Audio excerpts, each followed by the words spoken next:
Hello guys and welcome back to my channel. It is another Monday morning, another start of another week, so I wanted to take you along with what I'm doing this week as I do every week, and I thought I would start by showing you how things are getting along in the greenhouse and the polytunnel. I had the irrigation on in here yesterday because it has been very dry and warm during the days, but still we are getting cold nights. We're getting like maybe 0 degrees or -1 or 1 degrees overnight, and I'm hoping it's going to warm up this week. But what we've got here is the stocks that I planted out last week and the snapdragons. And we've got noisy donkeys in the background, I don't know if you can hear them.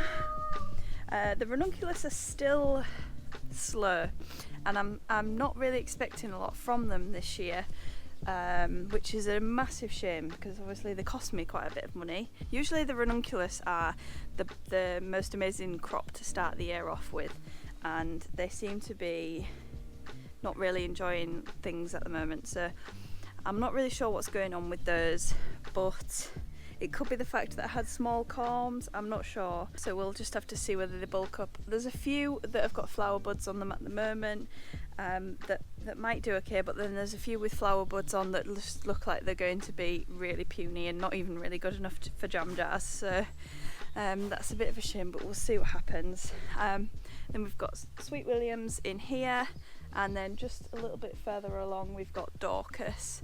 And then that's it, that's the polytunnel is full, so and then we've got the oregano down there, which is looking nice and fresh. So in here I mostly have half hardy annuals and a few things that I started off from seed recently. So we've got some gourds and some artichokes. And this is pampas grass. I'm not sure if it's going to germinate, but I'm keeping an eye on it because I would really love it if it did. And then we've got some snapdragons.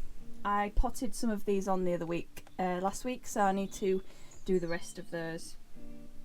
And then we've got dill, asters, sunflowers.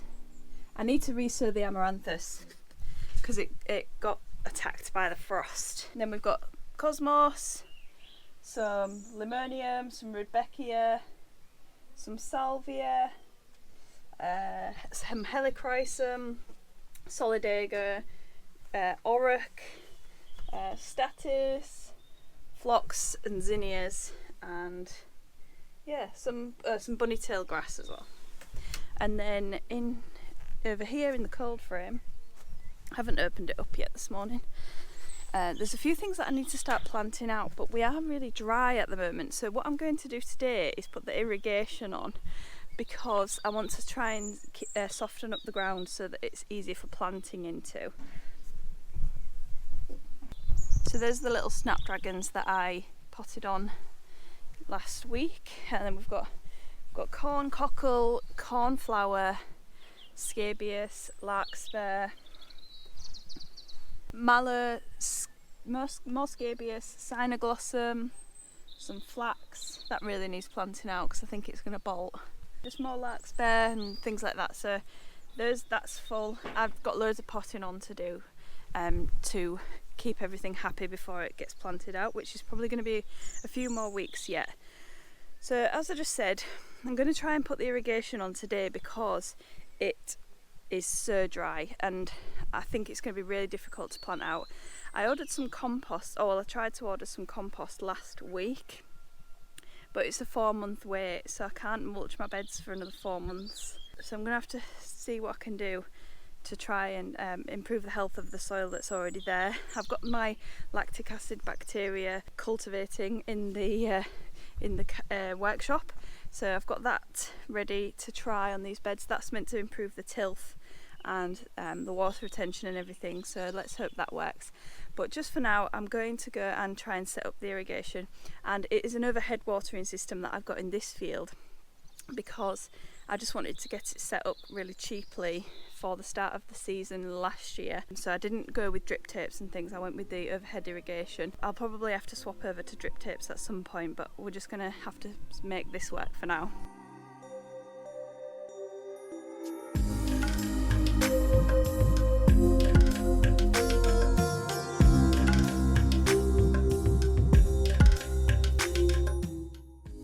So we're going to have to see whether I can run both of the standpipes at the same time, because last year I had a bit of a water pressure issue and I could only run one standpipe at a time. But I just thought I would show you what the setup is.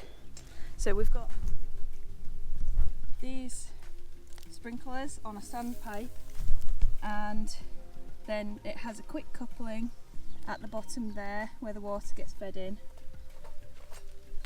And then we have another pipe coming out of this standpipe and into this one over here. Same thing here, except this one has a stop cap on it, so the water will end at this one. So I'll go and turn it on and see if it works. It probably won't because of the water pressure, so we will probably have to run one at a time.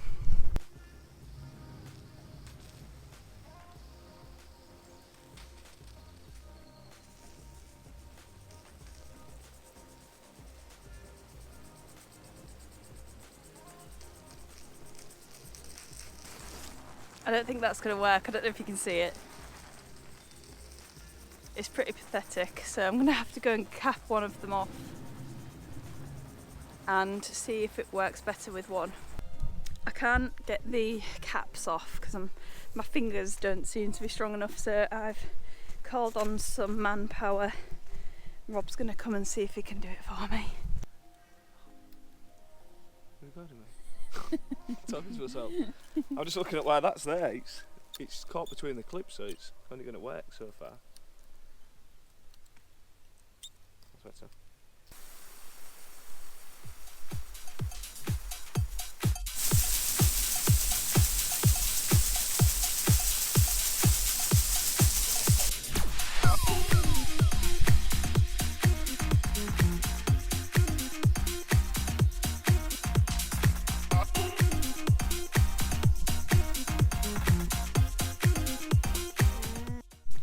So while I am just keeping an eye on the irrigation and everything, I thought I would just put on these snapdragons that are in these soil blocks. I like to put them on as soon as possible, really, because I find them quite high maintenance when they're still in the soil blocks.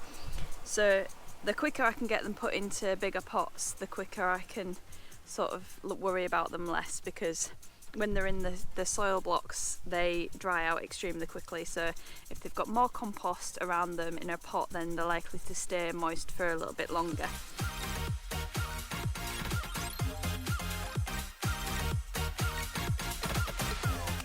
So I'm just potting on Snapdragon Ivory Rose, and the best tool I think for getting soil blocks out of these Tupperware boxes is the humble kitchen knife, and it's really easy to just slice up the blocks if they've sort of become one, and just tease them out with the knife, and then they just pop straight into the pot.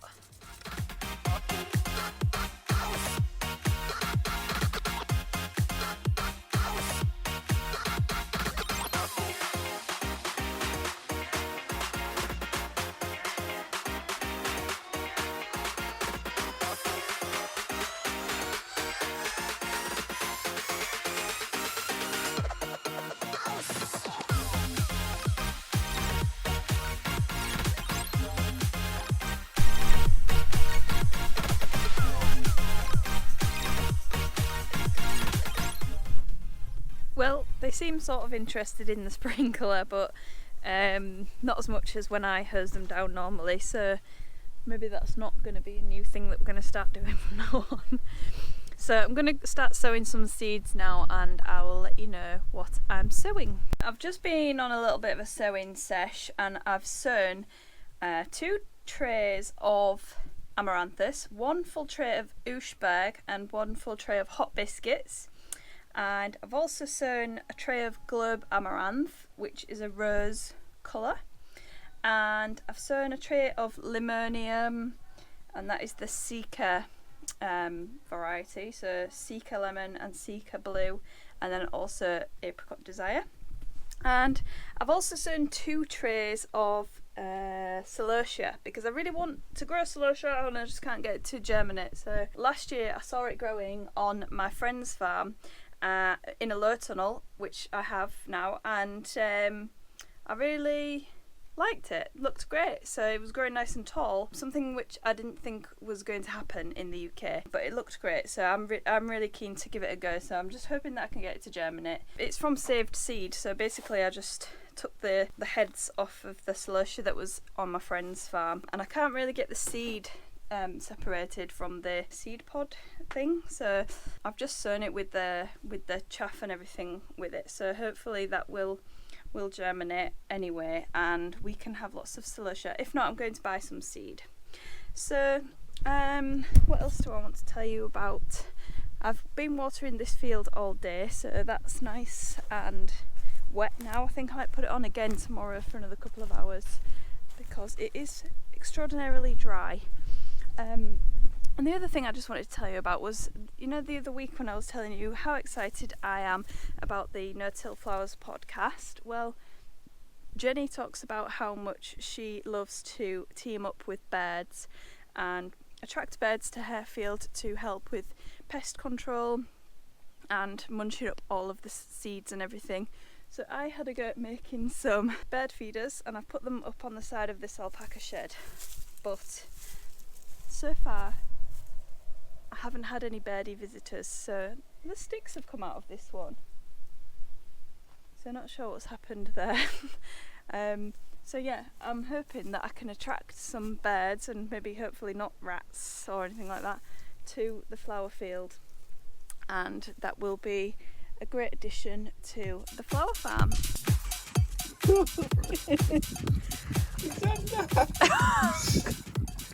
Is that really cool? Hey? Is that really nice and relaxing? Hey? Oh! It's the perfect size for it. That was the best 10 quid spent ever, wasn't it? It's alright. That's the best £10 ever.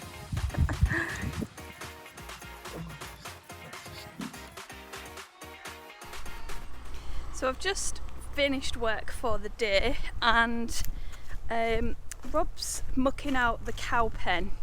So Moomin's gone out onto grass now, so he doesn't need his pen anymore. It's been mucked out and he's tipping all of the muck, oh my god,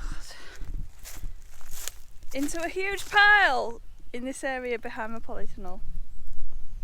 I don't know how he thinks I'm going to flatten that out.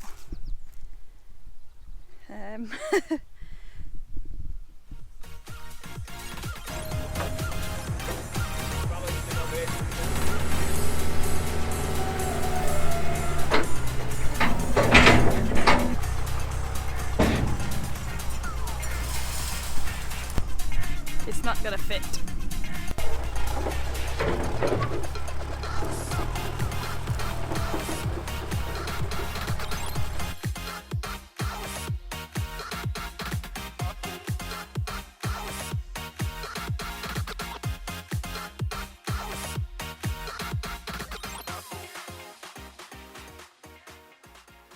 I've just come into the greenhouse to unbox this parcel that I've just received, which contains live plants.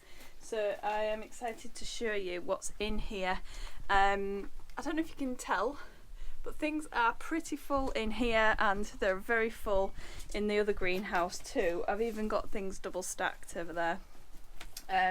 So look at that. I'm just going to open this and get these potted up. So what we have is scented pelargoniums.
My lovely, gorgeous smelling pelargoniums potted up, and I've got some really nice varieties. Specifically this one, I really love the leaf shape and the acid greeny yellow colour of that. And whenever there was a time for smell-o-vision, it would be now, because this one, Charity, smells absolutely amazing. It's the one that smells a bit citronella, but it says that it's an orange scent. So yeah, they just smell amazing, and I wish I'd got on the pelargonium bandwagon a bit earlier, because every year I buy a few and then I let them die over winter. Last year I took some cuttings, I don't know if you can see them in those pots there.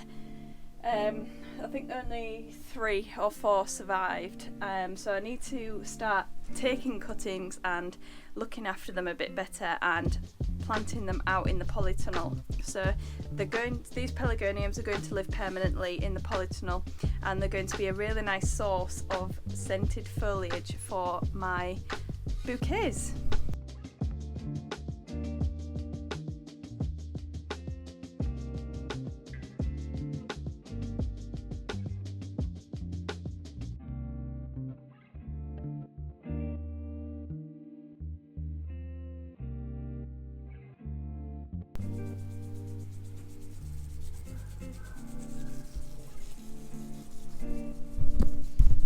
So that is why it takes up so much room when you're potting on. That's just one tray's worth of asters, and I still have another tray left to pot on. So I really want to figure out how to use this soil blocker properly. I got these 2 soil blockers. If you watched my video last week, you will have seen that I picked these up off a local selling site. And I had a go with them the other day with just some wet multi-purpose peat-free compost, and it wasn't sticking up inside the blocks, so I need to come up with a different recipe and see whether I can get that to work, because that would really save me on having to use so many pots. I would just need some trays to put them in, so I'm going to have to experiment with a soil blocking mix for those. If anybody has a good recipe, then let me know and I will try it out.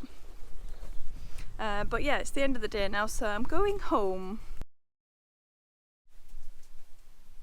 Oops, another delivery. This time it's dahlia tubers. I ordered these the other day after I was watching Gardener's World, and Nicole, who I follow on Instagram, had a really lovely American Dawn dahlia, and I was like, I haven't got one of those, so I need to order one. So that's what I went and did. I went and ordered the last one that I could find on the internet. So yes, better get those potted up. Morning guys. There's a thick layer of frost on the grass this morning, and I've got some hungry pigs that want their breakfast. And I'm a bit concerned because I left the greenhouse door open last night and the cold frame lid, so I am going to be kicking myself if I know you're hungry, I know. Yeah, I'm going to be kicking myself if anything has been damaged, but fingers crossed it hasn't. So the plan for today is not going to be growing related. I am going to be taking the alpacas for a walk. So I've got a friend who I used to work with when I worked in a pub, and she's coming later on to help me, well, early this morning she's coming to help me train up the alpacas, because it's about time they started sort of paying for themselves. So we're going to be taking the alpacas on a little walk this morning. I'm not sure if I'll be able to film it, because obviously I'm going to be holding an alpaca and walking with them, so I'll try and capture as much as I can, but I can't promise anything.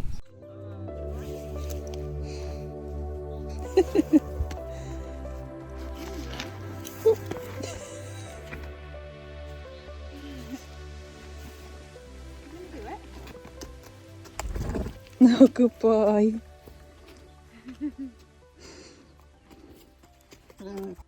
So I've just finished alpaca walking, and the boys were so good, bless them. Ollie actually decided to lay down and have a roll in the dust in the track, so that was really cute. So yeah, I'm gonna keep on practicing with them, and then hopefully we can start offering alpaca walking soon. So what I'm doing now is I'm going to be tiling the back of this wall in the shipping container. Good morning guys. So yesterday I had a really good day in the shipping container. I finally got locks and handles on the doors, so I've got my own set of keys now for the shipping container, which is so good. And we just finished off loads of niggly jobs, so I got all of this tiling done behind me. I just need to do these bits that need cutting around the sockets, but that is a Rob job. And I don't know whether I've shown this yet on here, but before I did the copper wall, the copper patina wall, and now I have this concrete effect wall. I'd love to know what you think of that. I put a clapping lat on this chalkboard and mirror door. It's looking really good. The only thing we need to finish is this board up here needs scribing in, but then I need to just move all of these boards down a bit first because they have shrunk quite a lot because they were quite damp when we put them in. It's going really well, not that much more to do. We just need to make the sink for this area here. We've been watching YouTube videos about that, so hopefully that will start going soon. And I need to just tile this end here. And then I need another bench that goes in front of this window, and then it'll be done.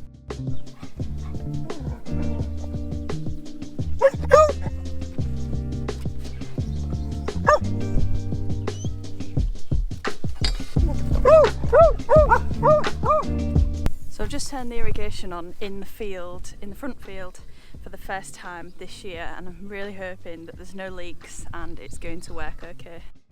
So this field is on a drip system, and I have the tap in the corner of the field over there, and then we have a main line that runs all the way along the edge of these beds, and then I have 3 lines of drip pipe per bed, and then I also have these valves on each pipe.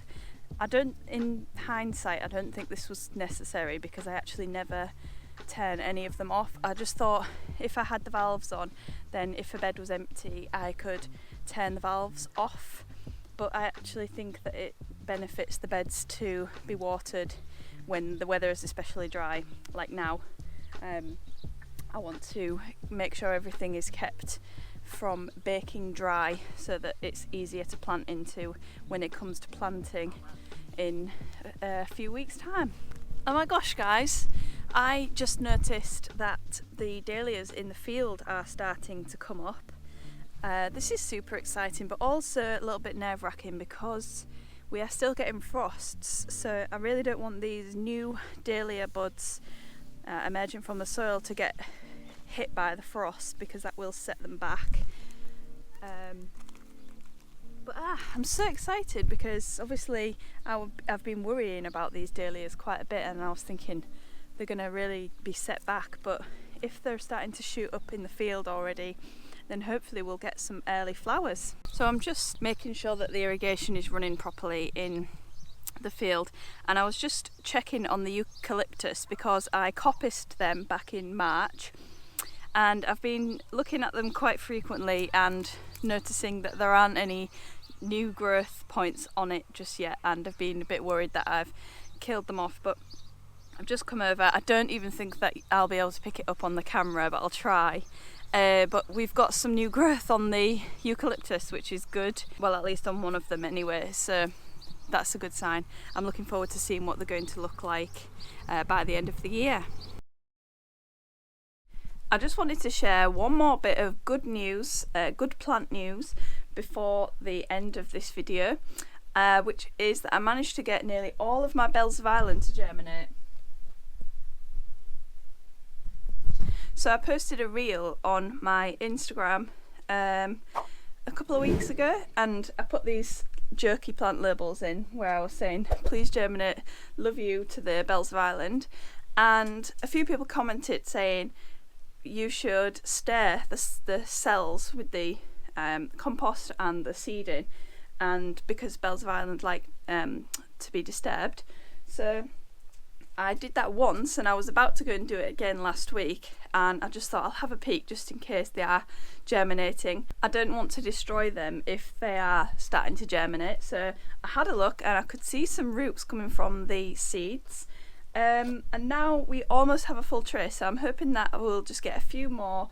There's maybe only about 10 that need to pop up now, but that was a good little hack that I learnt the other day after trying for years and years to get the bells of Ireland to germinate. So I think I'm going to make another video about that just because it worked for me, and it could work for somebody else. So we're hopefully going to have a nice crop of bells of Ireland this year. So thanks so much for watching this week's video, guys. I've been very busy and I hope you have too, and I hope you've had a lovely weekend. So I will see you next week. Thanks so much for watching.